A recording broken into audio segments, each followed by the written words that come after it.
we're feeling emancipation from taking a Nocebo before we head off to sing a love song with the Silent Twins in an anonymous club and learn the way of water from a Wildcat. I'm Van Connor.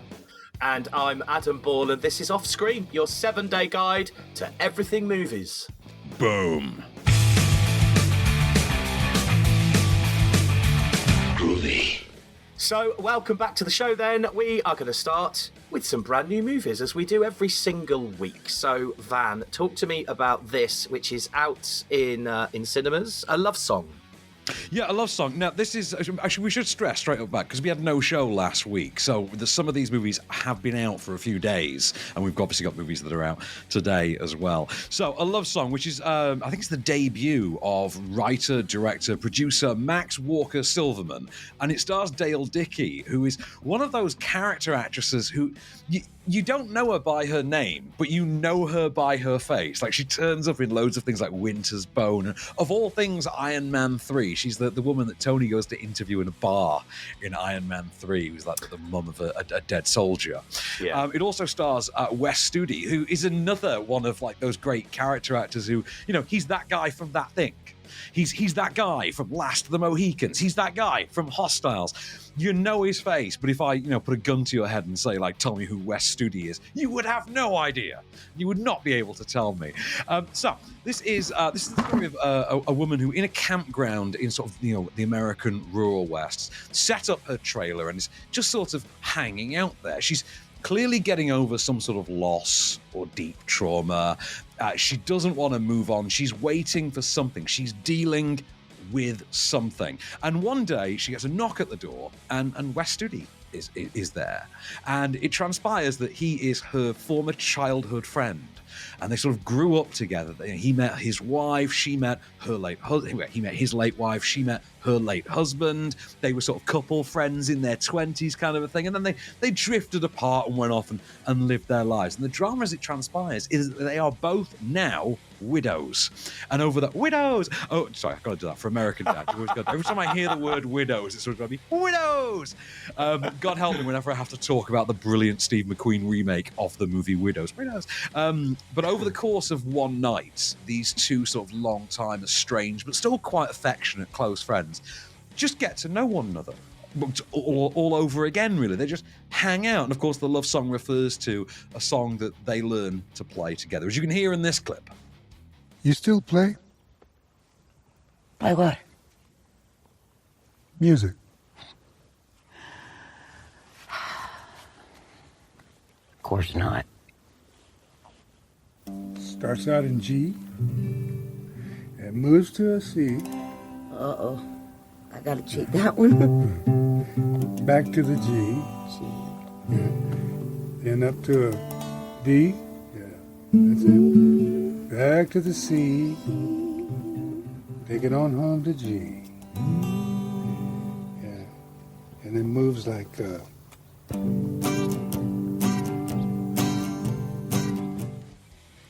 You've made it sound like quite a lovely, quaint, romantic kind of love movie, but there is a fine line sometimes between that and cheesy. Does it cross that line?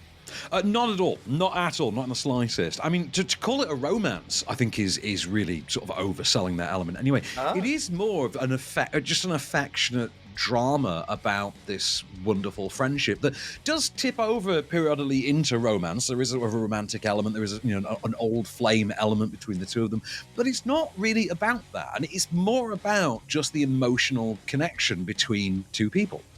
In the way that some of the best romances effectively and best dramas can be.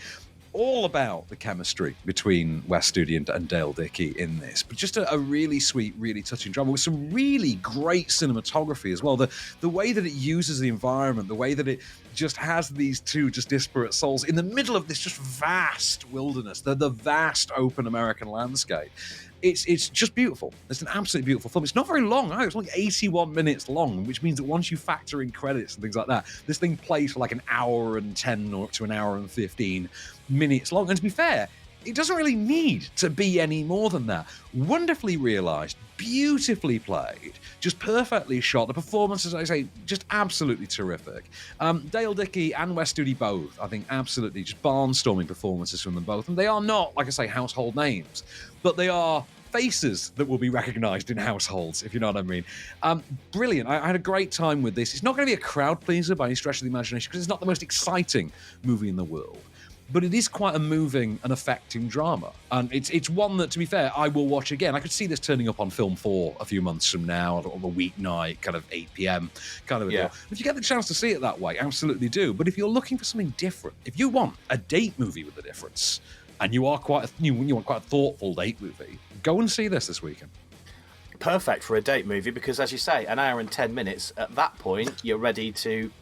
Anyway, so moving on. Anonymous Club, which has been out since Friday the 9th. Now, I have seen nothing about this.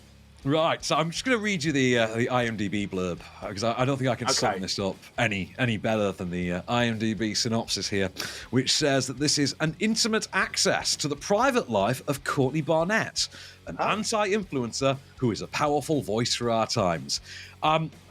Before I get into the anti-influencer thing, I will just say that just seems like a particularly knobbish way of saying she's a singer.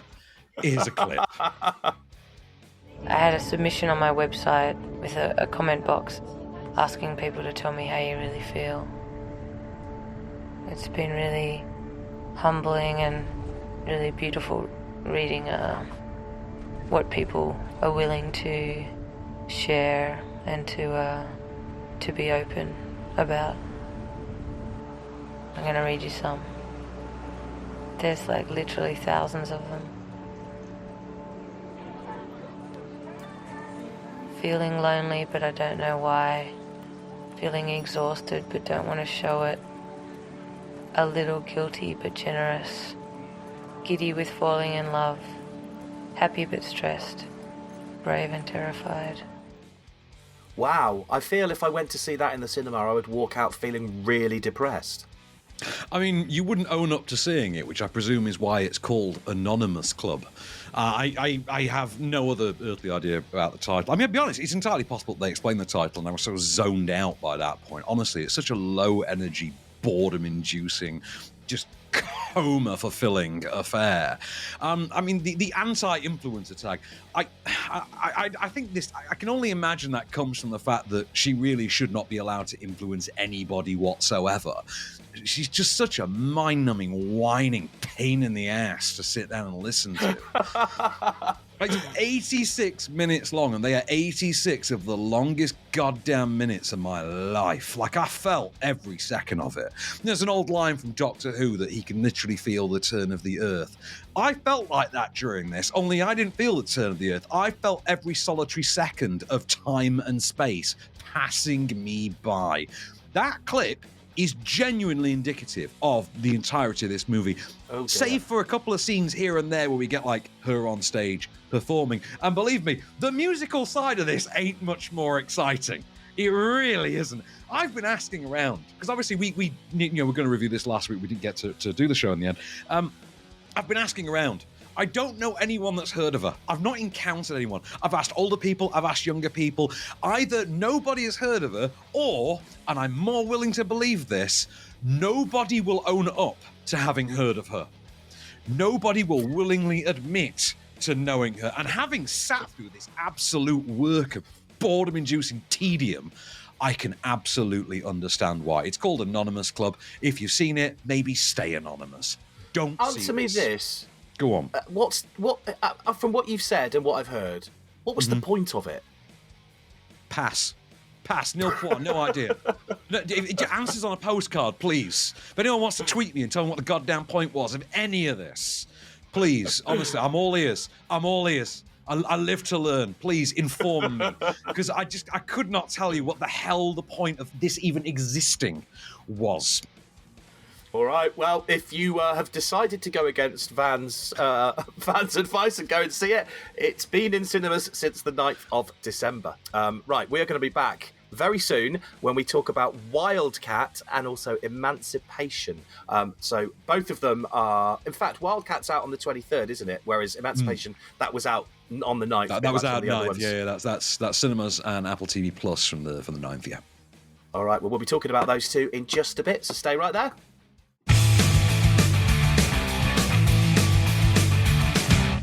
Hello, and we are back. We are going to stick with some brand new movies. Now, we're going to talk about Emancipation in just a moment. But first, we're going to talk about Wildcat, which is out today. Sorry, I've got that wrong. Sorry, it's out on Amazon Prime. It's in cinemas and on Amazon Prime from the 23rd. I've messed the script up on that one, but which is a shame because this is a hell of a one. This one, right? So I sat and watched this the other day. Sat in the screening room in central London, just myself and George Savides sat and watched this. And if you've ever, there is no more embarrassing a moment than two grown men sat alone in a darkened room sobbing, which is kind of what happened here. Now, some people may know this story. I didn't, but friends of mine who I've mentioned this documentary to in passing were familiar with the story. And because evidently its subject does have something of a following via social media and Instagram in particular. Said subject is Harry Turner. He is an Afghanistan veteran, quite young guy.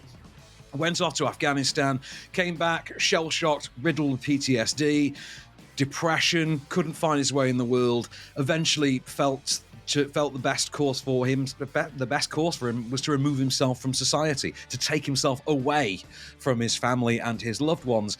And he literally just up sticks and went to the Amazon, where he found his calling in looking after endangered animals who faced risks from poachers and things like that. And at first he forms a bond with a young ocelot cub known as Khan, who, and this is within the first 15 minutes of this documentary, which, by the way, it's an hour 46 long. So this is now 15 minutes in. So this is obviously not the central focus, but it's a part of it. A young ocelot cub named Khan, who he bonds with, he forms quite an intense bond with. And unfortunately, Khan meets a sticky end at the hands of poachers. And this absolutely destroys him all over again. And he starts to lose himself all over again, this time, in the Amazon, and then meets another ocelot cub, also in need, and finds himself able to take everything he learned with Khan and parlay this into his relationship with the next ocelot cub, who he raises to full maturity, which is about 18 months. We follow the development of this cub over the first 18 months, really.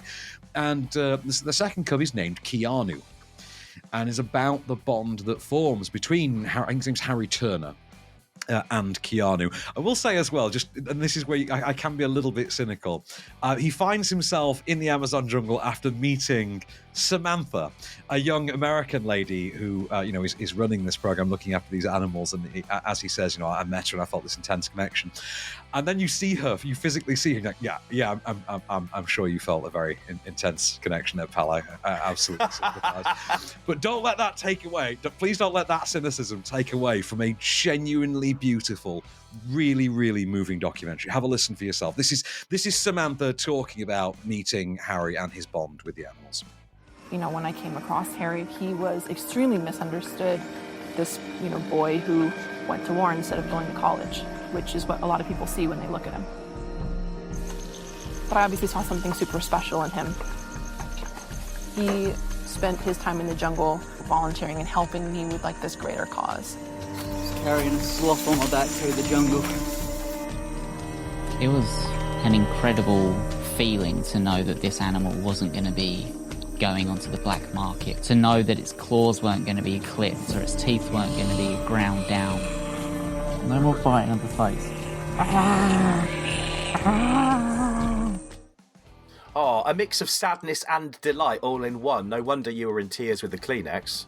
But I mean, I'll tell you something. I had to cut the clip for this. I was sat in the coffee place yesterday with my laptop cutting the clip for this, and I was genuinely on the verge of blubbing. I could feel it brewing under the surface, just being reminded of some of the stuff from this documentary, seeing the bits in the trailer that we cut there. And it's a really, really moving story on several levels. You can take this as, as a sort of, it's the old school, a boy and his dog kind of a story, but obviously applied to, PTSD-stricken veteran and his ocelot cub, but in the same kind of way. And it is about that relationship as much as it is about the relationship between Harry and Samantha, as much as it is about Harry and his relationship with his own mental health, his relationship with his family. There are a lot of layers to come at this from. And they all work. I mean, I'll be really honest, it's slightly overlong, maybe by 15 to 20 minutes. I feel like you could have cut this down to maybe 85 to 90 minutes. Like, it does meander ever so slightly. But, to be fair, I can't think what I would cut from it. Although it does drag in places, I still don't know what I would physically cut from it. It's a very moving, really touching, and very well shot chronicle of this story as well. And it does all build to this denouement that I did find quite uplifting. Not quite in the way that I expected, but just a really sincere, really heartfelt, chronicle of this man's story. And like I say, there are people out there who will know the story of Harry Turner and will know about his relationship with both Khan and Keanu. I haven't had the chance to look him up on Instagram, which I'm told is, an adventure all to himself. I'd be fascinated to see, the things he's gone on to since then, because we get a little taste of it, at the end of the film. I'd be interested to see what came from this, because I'd say I found it a really, really fascinating story. It sounds like there's a lot to be learned from watching this as well, which is always a good thing with something so delicate as poaching and animals. Yeah, you'll fall in love with an ocelot, for one thing. That's one thing you'll learn. Amazing. All right, well, that's Wildcat. Let's move on to Emancipation then, which came out last Friday. What's this all about? So last Friday in cinemas, it's going to be on Apple TV Plus shortly. I can't seem to find a date on that either. So this stars Will Smith, is directed by Antoine Fuqua, based on the true story of Whipped Peter. A very famous photograph from the American Civil War of the slave. It's a black and white photo that appeared in Harper's Bazaar as part of a triptych in Harper's Bazaar. And it was of this slave's back. He found his way to freedom, found his way to Lincoln's army, effectively, and was then sort of drafted back into the conflict, and drafted in as a soldier because he had knowledge of the terrain and things. But also, the picture that they took of him when he arrived at the camp wound up becoming, this international watershed moment that came to define how so many people viewed the practice of slavery, the industry of slavery at the time. For the purposes of our movie, though, it's effectively The Fugitive, in which Will Smith is Peter, who goes on the run, having overheard from his, slave masters that the slaves are free, don't tell them, don't let them know. He overhears this, gets his chance to run, very much takes that chance and finds himself hunted across the Georgia and Florida swamps by the most venomous sort of young Tommy Lee Jones type you can imagine, played by none other than Ben Foster. I was going to say Boyd Holbrook, because they're kind of interchangeable. They look very physically the same, Boyd Holbrook and Ben Foster. But Ben Foster in full snarling villain mode, and you've got Will Smith employing all of his savvy swamp navigating skills, like dousing himself in onions and things like that to throw off the scent of the dogs, just trying to outrun the men on horseback and the wild dogs that are trying to stop him reaching Lincoln's army. Have a listen. You walk the earth because I let you. I'm your god now.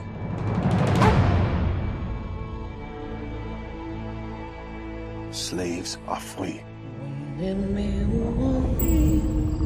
We must get to Baton Rouge, through this swamp. Lincoln's army is dead. There are many ways to die in a swamp.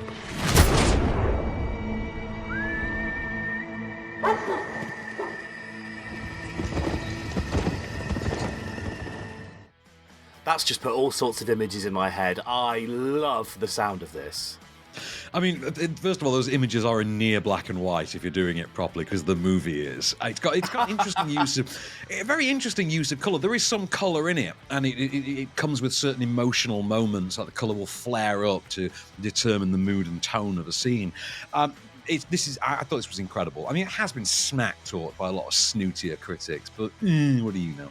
Anyway, so it's an interesting movie in that you have to separate the art from the artist on this one, in particular the last year in the life of Will Smith. And it is a shame, because I do very firmly believe that were it not for that incident at the Oscars, Will Smith would have achieved, the unthinkable, would have become the first African-American actor to ever win consecutive Best Actor awards. There are actually, incidentally, only two actors who have done that, two male actors who have done that. They were Spencer Tracy and Tom Hanks.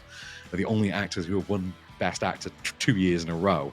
Wow. And I genuinely believe Will Smith could have managed that. This is, in a sense, the perfect Oscar movie. In that, I say, 2 hours, 12 minutes, doesn't waste a moment of it. At one point, the movie seems to end, and then does the thing that I wish that 12 Years a Slave had done, which was take that title card at the end, where you then give us an entire third act that's infinitely better than everything we've seen before, and this time actually do that third act. I thought this was great. I think Smith's performance, this is like next level Smith. Smith is always good. Like, Smith is a born movie star. I don't think anyone's ever debated that. Agree. There's never really been a debate.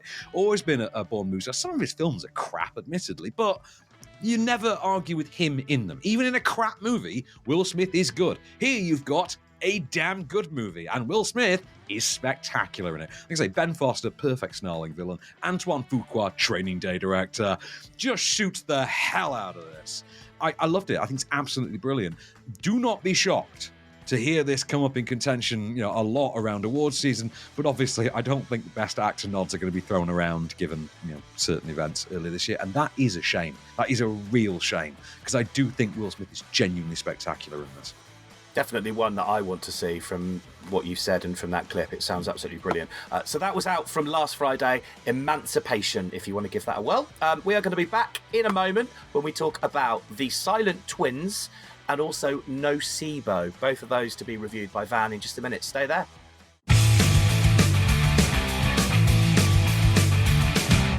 And we are back. Hello to you if you're listening to us in the gym, in the car, at work, in bed, on the sofa, whatever you may be up to this week. 2 more brand new movies to review.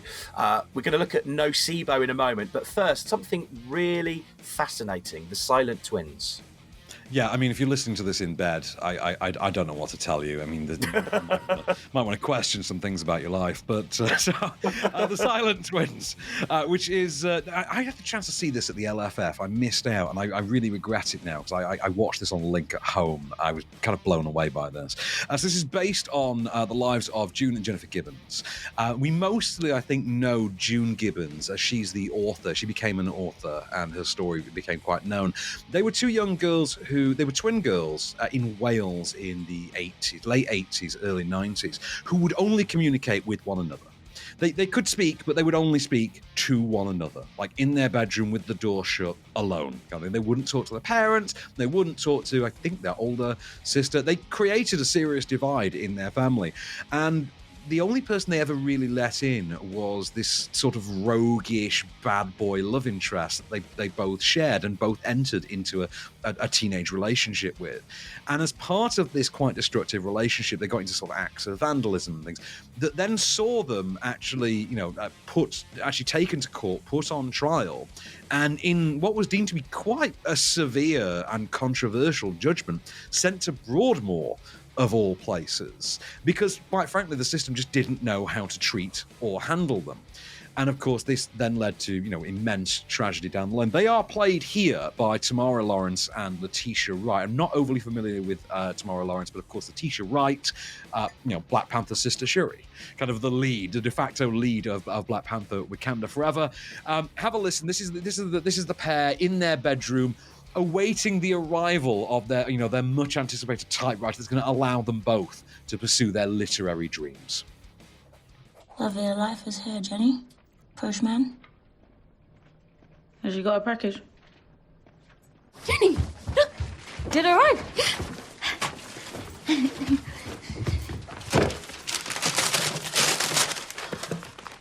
art of conversation.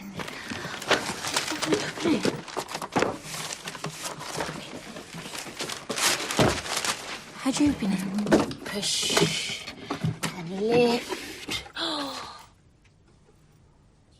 Right as now. Right as now. Let me just clarify. You might have already said this. This is based on a true story, isn't it? This is, yes. You may well know the actual true story.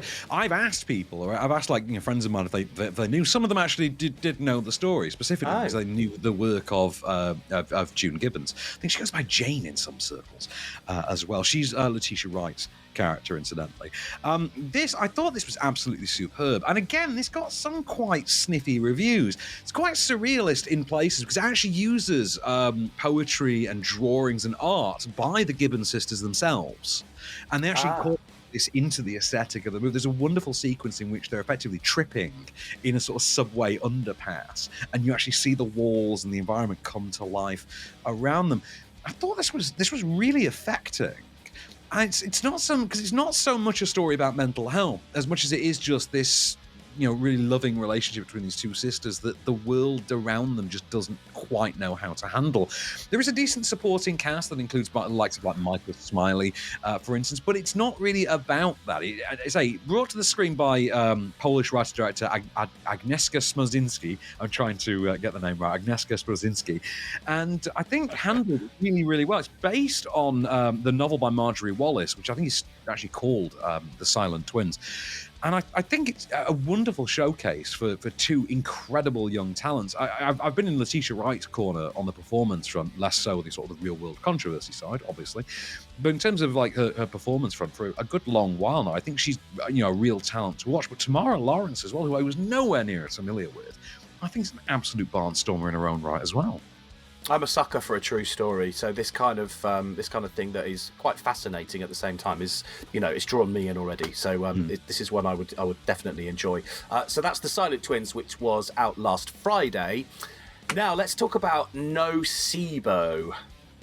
Yeah, Nocebo, new movie by Lorcan Finnegan, who directed Vivarium about 2-3 years ago with Jesse Eisenberg and Imogen Poots, which I was quite a fan of. It was kind of a Black Mirror type thing about those identical new build houses as a sort of horror movie aesthetic. But this is something very different. So this stars Ava Green and Mark Strong as a married couple who, she's a fashion designer. She's a children's fashion designer who at the start of the movie receives a phone call. We only hear her side of the phone call. She receives a phone call in which she's clearly been told some horrific and bad news. All we get, the only bit we hear of the conversation is, wait, what? They're pulling bodies out? And at the same time that she gets this news, she starts to experience horrific visions, beginning with a sort of rabid, flea-bitten, infested dog who sort of stares her down as bugs start to find their way onto her flesh. Flash forward a year or so, and there's a knock at the door. She's got a new au pair / housekeeper, played by Chai Fonacia. Chai Fonacia, who she has evidently hired, but has seemingly forgotten about hiring because she has now deteriorated, both physically and mentally, based on whatever this phone call was, whatever the events were behind this phone call. And as she starts to deteriorate more and more, Chai Fonacia's character, the new au pair, starts to find herself more and more integral to this family and more at the centre of all the strange goings on. Have a listen. This is Ava Green having what seems to be sort of an attack at dinner, and their new au pair Diana effectively giving her the treatment of tickles. You okay? You all right? Okay, come on, let's get you up. Huh? Can I help? No, she just needs rest is all. We know what to do. Can I try? It's okay. I can help.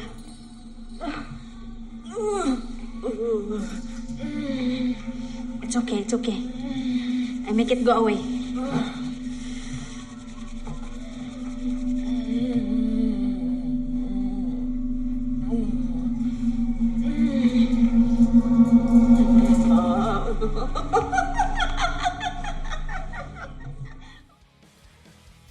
sounds kind of horrifying with the music. Oh, it's chilling. This creeped me out. And you know some of the horrific stuff I can sit through. This managed to unsettle me.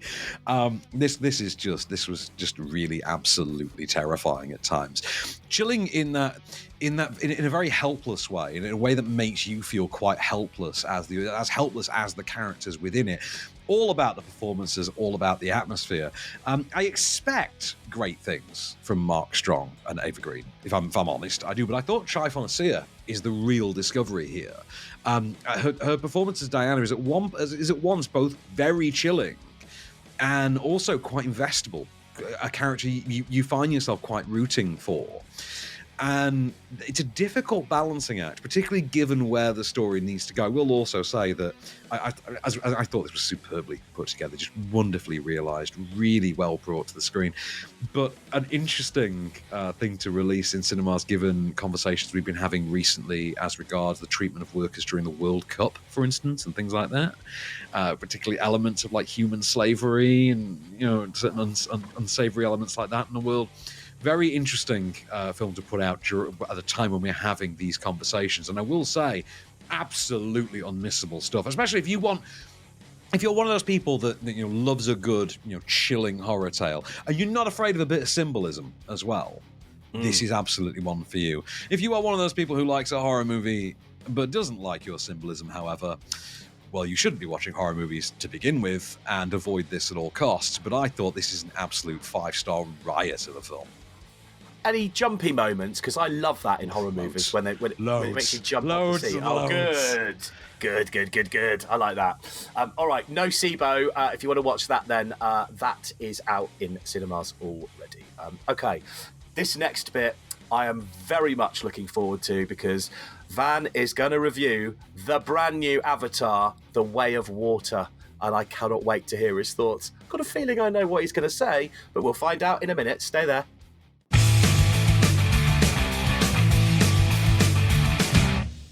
Hello and welcome back for one last ride. We are sticking with a brand new movie again to talk about now. I'm quite excited to hear what Van has to say about the brand new Avatar movie, The Way of Water. We have been waiting, what is it, 11 years, 12 years? I think it's 12. I think it's 12 years now since the last Avatar movie. I said the only other Avatar movie. But get used to it because you're not going to have to wait very long for the next one, which I think is next Christmas. Then we get a Christmas off, and then we get the 4th one, and then the following Christmas is the 5th one. So there are going to be 5 Avatar movies by the time we're done. And believe me, if you watch this second one, you are genuinely going to wonder why. Because there is not a franchise in this. There's not a series in this. Anyway, I'm getting ahead of myself. Not the point of an Avatar movie, obviously. I don't think anyone is showing up to this for the story, evidently. So, we open the sequel to Avatar more or less straight after the end of the first one, in which the humans were sort of kicked off of the alien moon of Pandora. Jake Sully, the paraplegic marine, was now permanently sort of downloaded into his avatar body, his human body. He more or less just killed, like intentionally, and has now gone to live as a Na'vi. What we get then is effectively a brief skim through the years that follow, in which Jake, who still goes by Jake even in his Na'vi form, Jake and his love Neytiri start a family. They have kids of their own.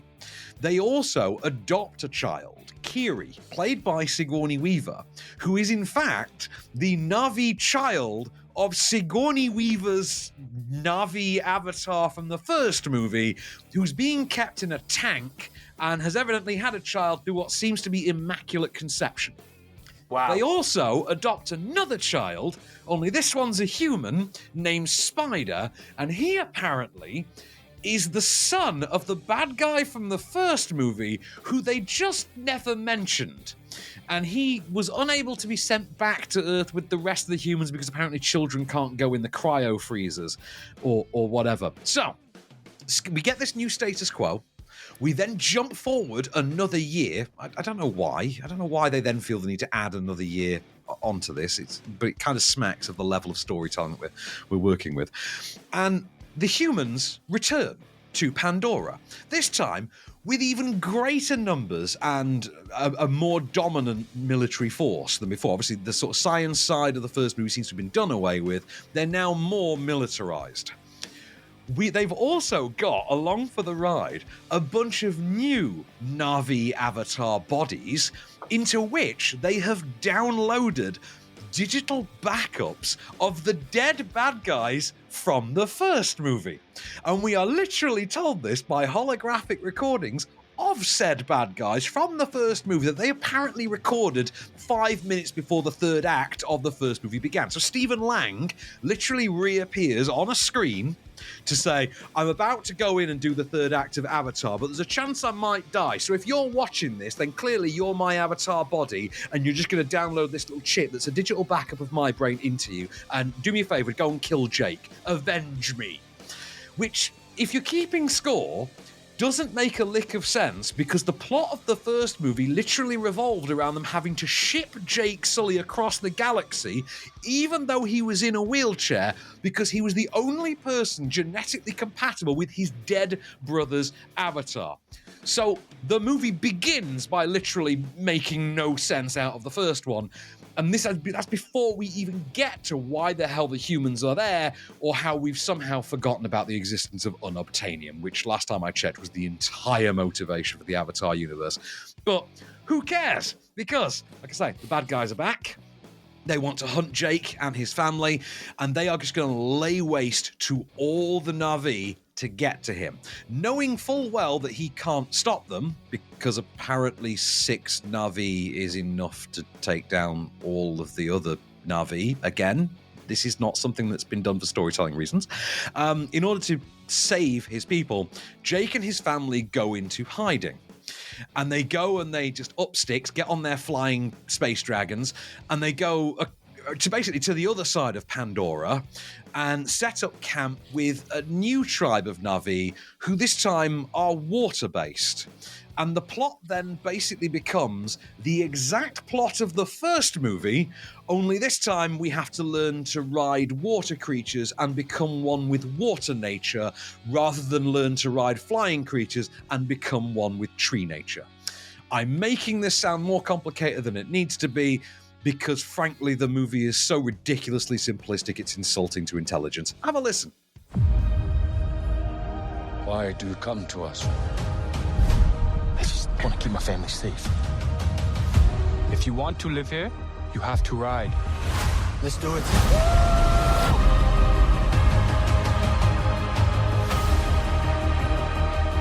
Outcasts, that's all they see.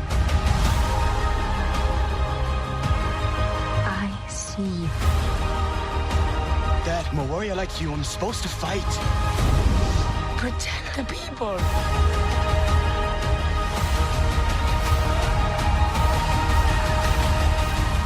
Do you know, I am really disappointed that you just said all of that, because I feel I was expecting an amazing movie like the first one. I feel from your explanation of how that starts, 5 minutes in, I will be on my phone checking my Facebook or Twitter feed.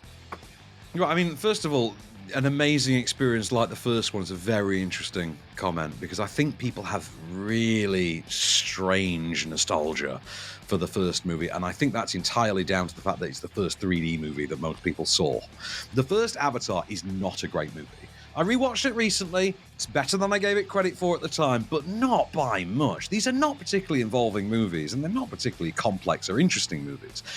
The thing that fascinates me with them as well is the slogan, the mantra of these movies is, I see you.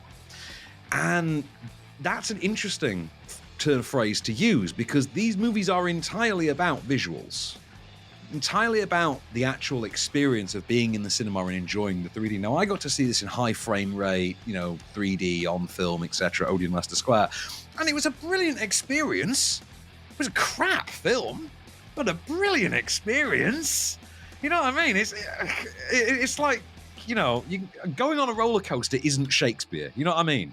And when you take most of the humans out of Avatar, what you're left with is effectively a Pixar movie, albeit one that is 3 hours and 12 minutes long. It doesn't need to be that length, it's most important to know. I would beg to differ, and I'll tell you why. Because I think the 12 years ago when this movie came out, it was groundbreaking. Admittedly, I haven't seen it since, and maybe my memory has built it over the 12 years. But I remember watching it 12 years ago, and it wasn't in 3D, and I just thought, what a great, amazing concept, and how amazing is that? You know, the colours and what they've done with the CGI, and to me, that's what made it an amazing movie.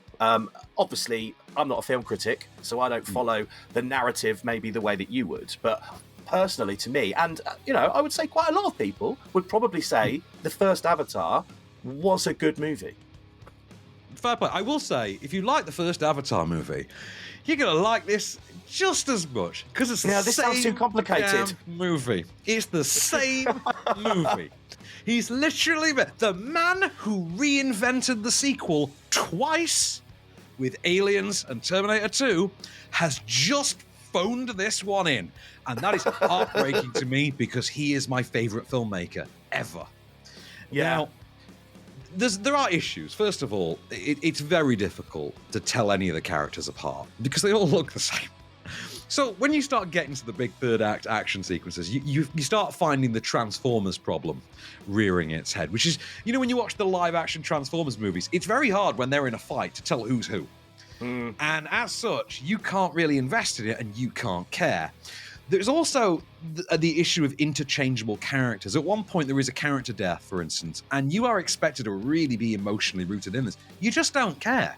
You simply do not care, because these aren't characters. They are, pun intended, simply storytelling avatars. And it just simply doesn't work. The idea that there is any kind of mythology to this is ludicrous. The idea that anybody even bothered to rewatch the first one before they sat down to write this is frankly insulting to the intelligence of its audience, because no, they did not. No, I could have done this from memory. I didn't need to rewatch the first one. As it happens, I did. I rewatched every James Cameron movie before I saw this because, I'm a Cameron fan. I'm a Camelite. I'm a big fan of the guy. I think Avatar is straight up his weakest film. Incidentally, Aliens, Terminator 2, his best. And it does seem like he really just wanted to make the same movie again with water. And fair play to him, the water stuff's amazing. But then again, all of the visual stuff in this is amazing. Albeit, save for not being able to, tell the characters apart. There isn't a franchise in this. There really isn't. It is one of the laziest attempts at world building. I mean, there's not even actually really an attempt at world building. It is a solitary one-off confined story. This does not feel like, it's, chapter 2 of a series of 5. It just feels like, we needed a sequel. Wasn't there something about the reason it took 12 years to come up with this is because James Cameron was waiting for the technology to be available for him to be able to do it? It's worth noting that he did invent the technology for this. He invented the technology for Avatar and Alita Battle Angel. I mean, really honest, I'd rather have seen a sequel to Alita Battle Angel because, frankly, there's more of a franchise in that.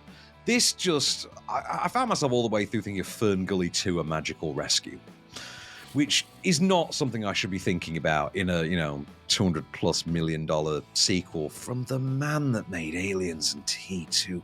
God damn. I'll agree with you on one thing, and that is if Avatar The Way of Water is, as you say, the same as the first one, I would get bored. Like, you need something different. 100% agree with that, which is just a massive shame. So I'm gutted. I will watch it because I really enjoyed the first one, as I said. But everyone's going to watch it.